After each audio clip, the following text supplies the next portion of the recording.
नमस्कार दोस्तों, चलिए जानते हैं हरियाणा की 50 फटाफट बड़ी खबरों को सिर्फ 10 मिनट में। लेकिन उससे पहले यह वीडियो आप किस जगह से देख रहे हैं हमें कमेंट में जरूर बताएं। सरकार ने पुराने बिजली बकाया वालों को राहत देने के लिए सरचार्ज माफी योजना की तारीख बढ़ा दी है। लोग आराम से किस्तों में बिल जमा कर सकेंगे। विभाग का कहना है कि इससे गरीब परिवारों को बड़ी राहत मिलेगी और गांव शहर दोनों जगह बिजली कनेक्शन कटने का डर भी कम होगा। आयुष्मान कार्ड धारकों के लिए राहत की खबर है, क्योंकि अब 10 नए निजी अस्पताल योजना में शामिल कर दिए गए हैं। इससे मरीजों को इलाज के लिए दूर नहीं जाना पड़ेगा। डॉक्टरों का कहना है कि सरकारी और निजी सुविधा साथ मिलने से गरीब मरीजों का भरोसा इलाज व्यवस्था पर और मजबूत होगा। हरियाणा में सीएम श्री स्कूल खोलने की तैयारी चल रही है, जिनमें 25% सीटें गरीब बच्चों के लिए सुरक्षित रहेंगी। साथ ही दादरी में डिफेंस ट्रेनिंग सेंटर शुरू करने की योजना है। सरकार का कहना है कि इससे शिक्षा के साथ रोजगार और अनुशासन दोनों बढ़ेंगे और ग्रामीण इलाकों के बच्चों को बेहतर अवसर मिल पाएंगे। गुरुग्राम मेट्रो को भोंडसी तक बढ़ाने के प्रोजेक्ट को मंजूरी मिल गई है। सरकार ने कंसल्टेंट भी नियुक्त कर दिया है, जिससे काम की रूपरेखा जल्दी तय होगी। माना जा रहा है कि इससे ट्रैफिक दबाव कम होगा और रोजाना यात्रा करने वाले लोगों को राहत मिलेगी। स्थानीय व्यापार और रियल एस्टेट पर भी असर पड़ेगा। गुरुग्राम में द्वारका एक्सप्रेसवे के साथ सड़कों को मजबूत करने का बड़ा फैसला लिया गया है। जीएमडीए पहली बार इस तरह का काम करने जा रहा है, जिससे भारी ट्रैफिक को संभालना आसान होगा। अधिकारियों का मानना है कि इससे नए गुरुग्राम में कनेक्टिविटी सुधरेगी और आने वाले वर्षों में शहरी विस्तार को भी मदद मिलेगी। अंबाला से झीरकपुर, पंचकूला और हिमाचल जाने वाला सफर आसान करने के लिए 1464 करोड़ के बड़े सड़क प्रोजेक्ट को केंद्र की मंजूरी मिल गई है। इस योजना से ट्रैफिक जाम कम होंगे, पर्यटन को फायदा मिलेगा और व्यापारिक आवाजाही तेज होगी। स्थानीय लोगों को उम्मीद है कि रोजमर्रा की यात्रा अब पहले से कम समय में पूरी होगी। गुरुग्राम में 8 करोड़ रुपए से अत्याधुनिक कम्युनिटी सेंटर बनाया जाएगा और वजीराबाद का पुराना सेंटर भी सुधारा जाएगा। प्रशासन का कहना है कि इससे सामाजिक कार्यक्रमों के लिए बेहतर सुविधाएं मिलेंगी। स्थानीय निवासियों को उम्मीद है कि शादी, मीटिंग और सामुदायिक कार्यक्रम अब बेहतर जगह पर आयोजित हो सकेंगे। गुरुग्राम में नया ट्रैफिक कंट्रोल रूम शुरू हो गया है, जहां से 24 घंटे शहर की यातायात व्यवस्था पर नजर रखी जाएगी। आधुनिक कैमरे और सिस्टम लगाए गए हैं ताकि दुर्घटनाएं और जाम कम हो। अधिकारियों का कहना है कि इससे ट्रैफिक नियमों का पालन भी बढ़ेगा और आपात स्थिति में तुरंत कार्रवाई हो सकेगी। हरियाणा के सरकारी स्कूलों में शिक्षकों की भारी कमी सामने आई है। करीब 298 स्कूलों में नियमित शिक्षक नहीं हैं और संविदा शिक्षकों पर पूरी जिम्मेदारी है। शिक्षा विशेषज्ञों का कहना है कि इससे पढ़ाई की गुणवत्ता प्रभावित होती है, इसलिए स्थायी नियुक्तियां जरूरी हैं ताकि बच्चों को लगातार और बेहतर शिक्षा मिल सके।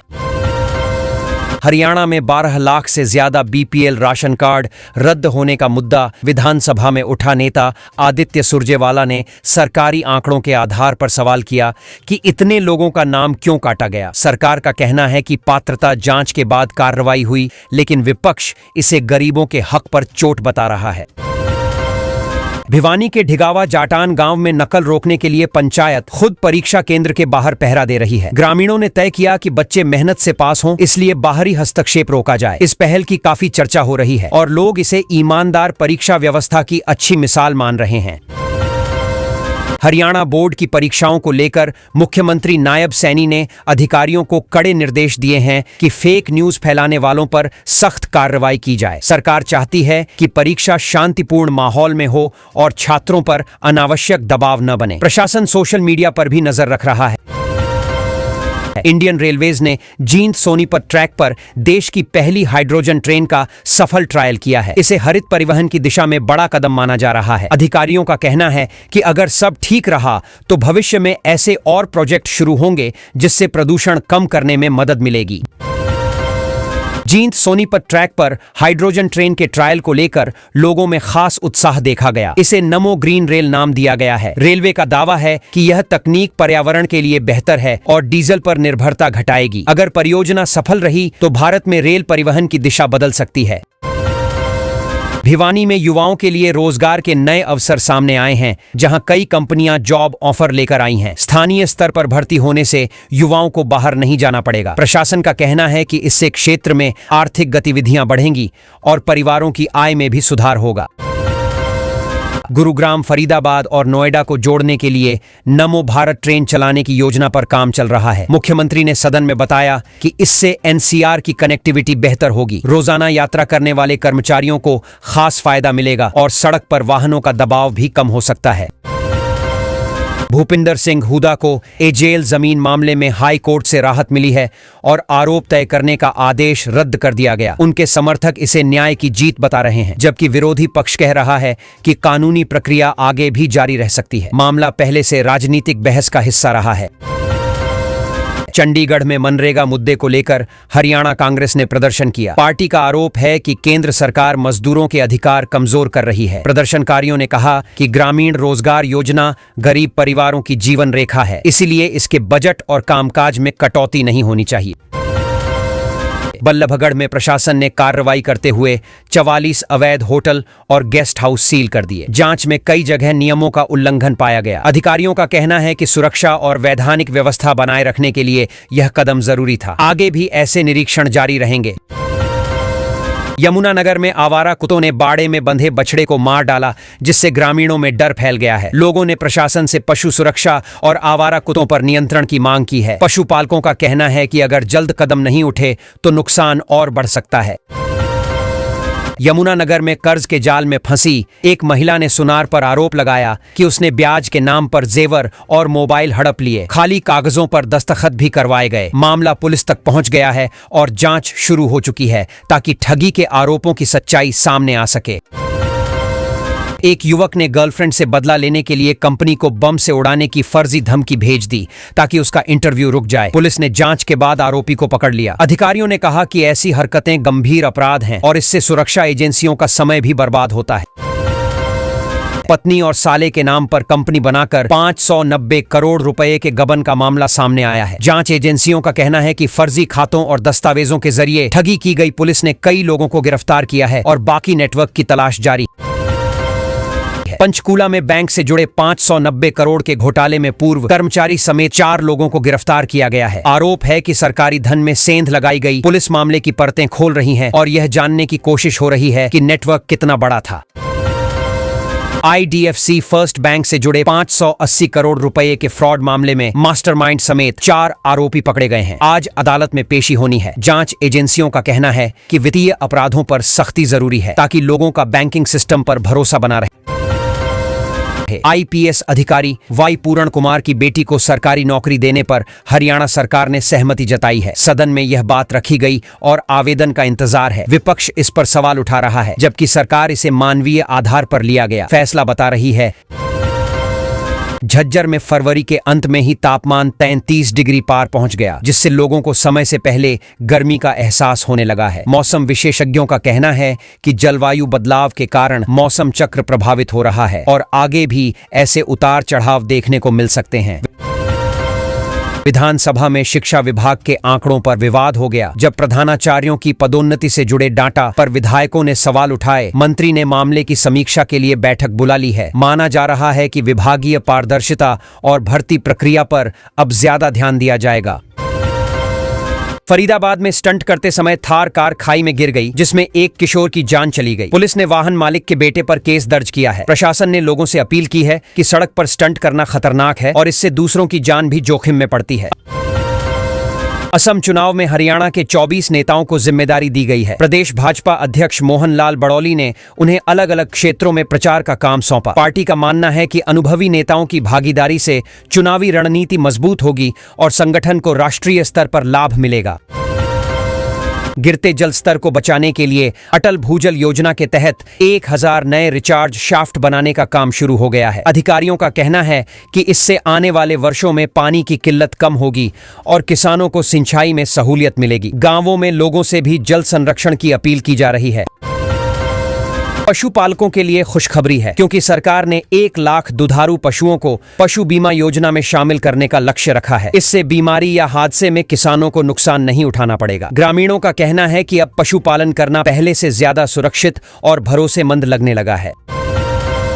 कौशल विकास मिशन में ट्रेनिंग लेने वाले युवाओं का मासिक भत्ता बढ़ा दिया गया है। इससे गरीब परिवारों के बच्चे बिना आर्थिक दबाव के प्रशिक्षण पूरा कर पाएंगे। ट्रेनिंग सेंटर संचालकों का कहना है कि इससे युवाओं की संख्या भी बढ़ेगी और रोजगार पाने की संभावना भी मजबूत होगी।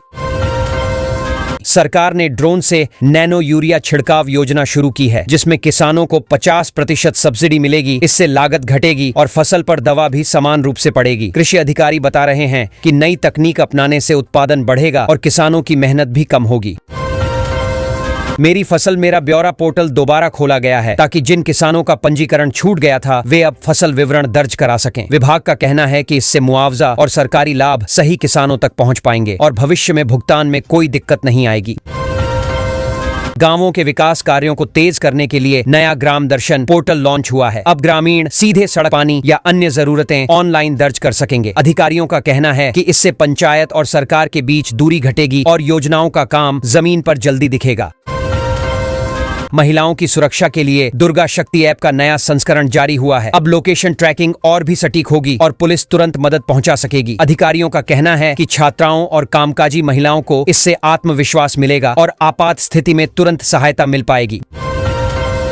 ग्रामीण क्षेत्रों में 200 नई खेल नर्सरियां खोलने के लिए जगहों का चयन पूरा हो गया है। खेल विभाग मानता है कि छोटे गांवों से ही बड़े खिलाड़ी निकलते हैं। कोचों का कहना है कि बच्चों को शुरुआत से सुविधा मिलेगी तो वे राष्ट्रीय स्तर तक पहुंचने का सपना आसानी से देख पाएंगे। मुख्यमंत्री नायब सिंह सैनी ने बजट सत्र से पहले विभागों के साथ बैठक कर शिक्षा और स्वास्थ्य पर जोर देने को कहा है। अधिकारियों का मानना है कि आने वाले बजट में अस्पताल, स्कूल और डिजिटल सुविधाओं पर ज्यादा खर्च दिखेगा, जिससे आम लोगों की रोजमर्रा की जिंदगी में सीधा सुधार देखने को मिलेगा। सरकारी कर्मचारियों के महंगाई भत्ते में 4% बढ़ोतरी को अंतिम मंजूरी दे दी गई है। कर्मचारी संगठनों का कहना है कि इससे महंगाई का असर कुछ कम होगा और परिवारों का खर्च संभालना आसान बनेगा। सरकार इसे कर्मचारियों के मनोबल बढ़ाने वाला कदम बता रही है। नगर परिषद चुनाव की तैयारी के तहत मतदाता सूची का पुनरीक्षण शुरू हुआ है। चुनाव आयोग का कहना है कि इससे नए मतदाताओं के नाम जुड़ेंगे और पुराने रिकॉर्ड सुधरेंगे। स्थानीय लोग मानते हैं कि सही सूची होने से चुनाव ज्यादा पारदर्शी और भरोसेमंद बनेंगे। ग्रामीण स्वरोजगार प्रशिक्षण संस्थानों के जरिए लगभग 14,000 युवाओं को प्रशिक्षण दिया गया है, जिसे विकसित हरियाणा 2047 के लक्ष्य की दिशा में अहम माना जा रहा है। सरकार का कहना है कि कौशल प्रशिक्षण से रोजगार के मौके बढ़ेंगे, पलायन घटेगा और गांवों की अर्थव्यवस्था मजबूत होगी, जिससे युवाओं को अपने क्षेत्र में ही अवसर मिलेंगे। सरकार ने कई नई विकास परियोजनाओं को मंजूरी दी है, जिनमें सड़क, जल निकासी, शहरी सुविधाओं और औद्योगिक ढांचे से जुड़े काम शामिल हैं। इन परियोजनाओं के पूरा होने से रोजगार के अवसर बढ़ने, आवागमन आसान होने और निवेश आकर्षित होने की उम्मीद जताई जा रही है, जिससे आम लोगों के जीवन स्तर में सुधार आएगा। मुख्यमंत्री के बजट में पेंशनरों और किसानों को राहत देने वाले कई प्रावधान शामिल किए गए हैं। इसमें सामाजिक सुरक्षा योजनाओं का विस्तार, कृषि सहायता और ग्रामीण विकास के लिए अतिरिक्त फंड की घोषणा की गई। सरकार का दावा है कि इससे बुजुर्गों को सहारा मिलेगा और किसानों की लागत कम कराए बढ़ाने में मदद मिलेगी। फरवरी की बारिश को किसान रब्बी फसलों के लिए वरदान मान रहे हैं। नमी बढ़ने से गेहूं और सरसों जैसी फसलों को फायदा मिलने की उम्मीद है। कृषि विशेषज्ञों का कहना है कि अगर मौसम संतुलित रहा तो उत्पादन बेहतर होगा, जिससे किसानों की आय में सुधार आएगा और मंडियों में भी अच्छी आवक देखने को मिल सकती है।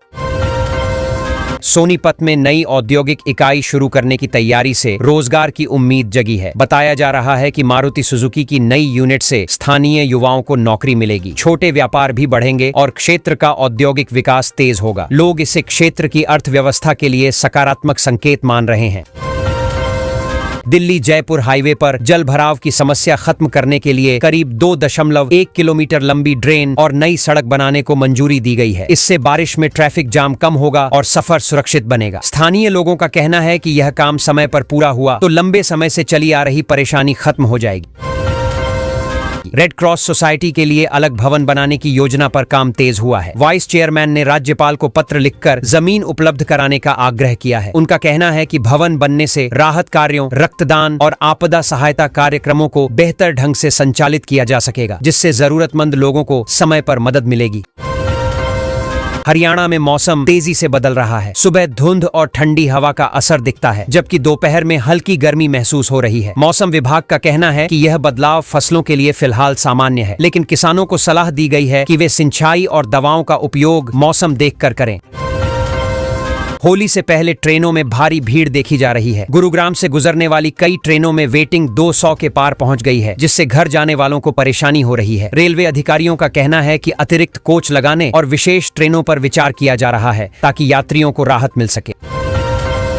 ट्रैफिक पुलिस ने नियम तोड़ने वालों पर सख्ती बढ़ा दी है। नए ऐप के जरिए चालान प्रक्रिया तेज की गई और एक ही दिन में 150 से ज्यादा गाड़ियां जब्त कर ली गईं। पुलिस का कहना है कि यह कार्रवाई सड़क सुरक्षा के लिए जरूरी है और नियम पालन से दुर्घटनाएं कम करने का लक्ष्य रखा गया है। गुरुग्राम में सरकारी जमीन पर अवैध कब्जों के खिलाफ बुलडोजर कार्रवाई की गई। प्रशासन ने कई जगहों से अतिक्रमण हटाकर जमीन खाली कराई। अधिकारियों का कहना है कि इससे सार्वजनिक परियोजनाओं का रास्ता साफ होगा और भविष्य में ऐसे कब्जों पर सख्ती जारी रहेगी, ताकि सरकारी संपत्ति का सही उपयोग हो सके।